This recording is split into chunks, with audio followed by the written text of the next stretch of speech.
उधर रामविलास यादव को लेकर सीएम धामी ने साफ कर दिया है कि राज्य सरकार भ्रष्टाचार पर जीरो टॉलरेंस के तहत काम कर रही है। जो भी गलत करेगा उसे बख्शा नहीं जाएगा।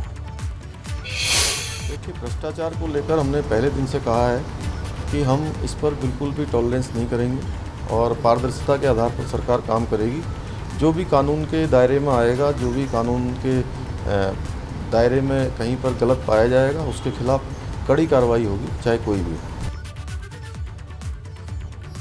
तो सुना आपने, सीएम धामी ने भी साफ कर दिया है कि जो भी लिप्त पाया जाएगा भ्रष्टाचार में, उस पर बिल्कुल भी रहम नहीं किया जाएगा, उस पर कार्रवाई होगी। जीरो टॉलरेंस की नीति पर प्रदेश की सरकार काम कर रही है और यही वजह है कि बड़े से बड़ा अधिकारी भी क्यों ना हो, उस पर गाज जरूर गिरेगी अगर उन्होंने भ्रष्टाचार किया है तो।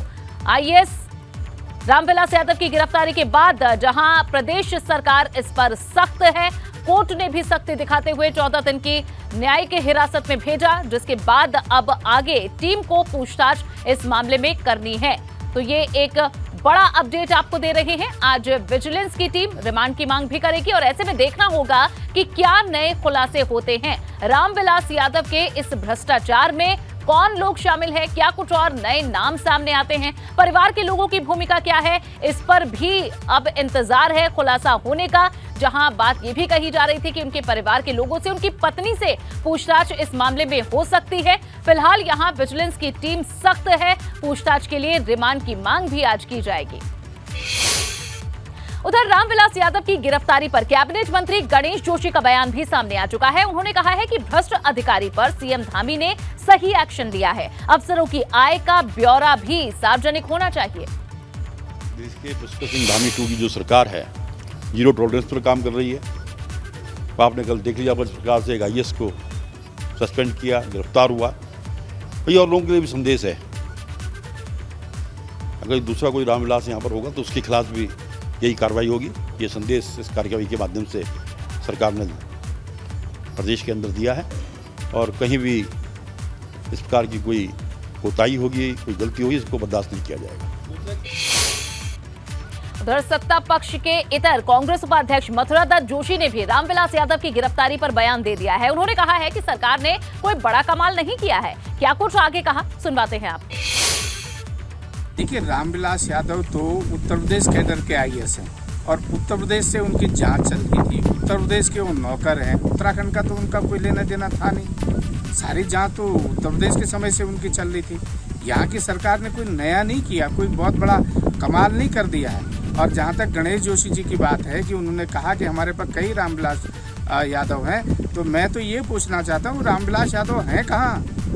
विगत 5 वर्षों से 6 वर्षों से उनकी सरकार उत्तराखंड में काम कर रही है। जीरो टॉलरेंस की बात करते हैं। अगर ऐसे कहीं है तो ये कहाँ छिपा के रखे हैं? कृपया उनको भी बाहर निकालिए। चलिए, आपने तो सत्ता पक्ष और विपक्ष को सुन लिया, लेकिन इस पर क्या कार्रवाई विजिलेंस की टीम करने जा रही है, उस पर ज्यादा अपडेट ले लेते हैं हमारे संवाददाता पंकज राणा से। देहरादून का सीधा रुख कर लेते हैं, हमारे संवाददाता जुड़ चुके हैं हमारे साथ। पंकज, बताएं कि आज क्या कार्रवाई होनी है जहां विजिलेंस की टीम रिमांड की मांग करेगी, क्या मकसद है रिमांड की मांग करने का, क्या पूछताछ करनी है? अनु, देखिए, पूरा मामला सामने है और जिस तरह से कल न्यायालय ने उन्हें जेल भेज दिया है, उसके बाद अब ये माना जा रहा है कि विजिलेंस जो टीम है वो एक शपथ पत्र न्यायालय में दाखिल कर सकती है। उसमें विजिलेंस टीम उसमें रिमांड की मांग कर सकती है, क्योंकि पिछले दौरान जो तमाम सवाल रामविलास यादव से किए गए थे, उनसे एक भी सवालों का जवाब रामविलास यादव नहीं दे पाए थे। आज से अधिक संपत्ति मामले में लगातार पिछले कई दिनों से उनसे पूछताछ की जा रही थी और विजिलेंस ने बुधवार को लगभग 7 से 8 घंटे लगातार इसमें पूछताछ की थी, लेकिन जो भी सवाल उनसे पूछे गए थे उनके जवाब वो सही नहीं दे पाए थे। और उसके बाद न्यायालय ने कल उन्हें 14 दिन की हिरासत में भेज दिया है और अभी कल देर शाम उन्हें सुद्धवाल जेल में जेल में भेज दिया गया है। तो ऐसे में अब साफ तौर पर यह कहा जा सकता है कि अब विजिलेंस उनके रिमांड मांग सकती है, क्योंकि पूछताछ की जानी है। इसमें कई मामले आगे भी हैं, इसको लेकर आगे की क्या पूछताछ है, क्योंकि जिस तरह से अधिक संपत्ति के मामले में लगातार उनसे पूछताछ की गई है, उनसे उनके जवाब नहीं दिए गए थे, उसी मामले में रिमांड मानी जाएगी और आगे इनसे पूछताछ भी की जाएगी। लेकिन इससे एक बात अनु देखिए साफ ये जाहिर है कि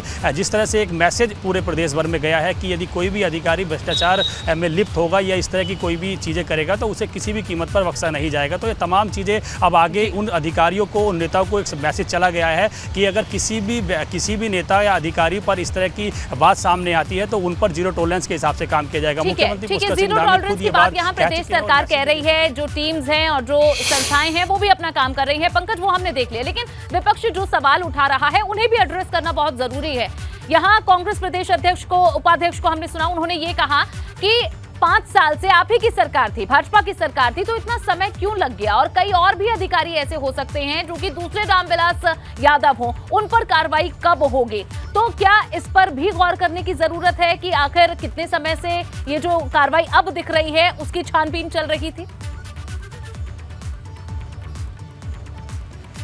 बिल्कुल निश्चित तौर पर देखिए, क्योंकि वक्त जरूर लगा है इसमें कि पिछले दौरान से लगातार जिस तरह से इस मामले में जांच चल रही थी और उसके बाद इसमें लगभग 2 से ढाई साल का वक्त लग दिया, क्योंकि उत्तर प्रदेश के बाद जब वो 2018 में उत्तराखंड में सेवाएं देने आए थे रामविलास यादव, उसके बाद ही संस्तुति हो गई थी, उन पर आय से अधिक संपत्ति के मामले हैं और तमाम तरह से उन पर केस दर्ज किए गए थे। उसके बाद से लगातार इस पर छानबीन की जा रही थी, लेकिन जिस तरह से थोड़ा वक्त इसमें लगा है और वक्त के बाद अब विपक्ष ने भी सवाल खड़े किए हैं और जो भी इसमें अब आगे ही कार्रवाई होगी सरकार इसमें करने जा रही है। लेकिन ये जरूर कह सकते हैं कि उत्तराखंड के इतिहास में ये पहली बार हुआ है कि जब कोई आईएएस अधिकारी पर इस तरह के मामले दर्ज किए गए हैं, उन्हें जेल भी भेजा गया है। लेकिन ये एक मैसेज पूरे प्रदेश में है, विपक्ष के लिए भी एक मैसेज है कि प्रदेश में यदि किसी भी तरह का भ्रष्टाचार अब किया जाएगा तो उसे बर्दाश्त नहीं किया जाएगा, ये मैसेज चला गया। लेकिन इसमें एक देखिए दूसरी पहलू ये भी है कि सरकार तमाम चीज़ें कह रही है, उस पर अन्य जो अधिकारी हैं जिन पर इस तरह के मामले होंगे या ऐसे हो सकते हैं तो उन पर भी किस तरह का शिकंजा कसा जाएगा, ये देखना होगा। बिल्कुल, आगे ये ड्राइव कितना पहुंचता है ये भी इंतजार रहेगा और ये भी देखने वाली बात होगी।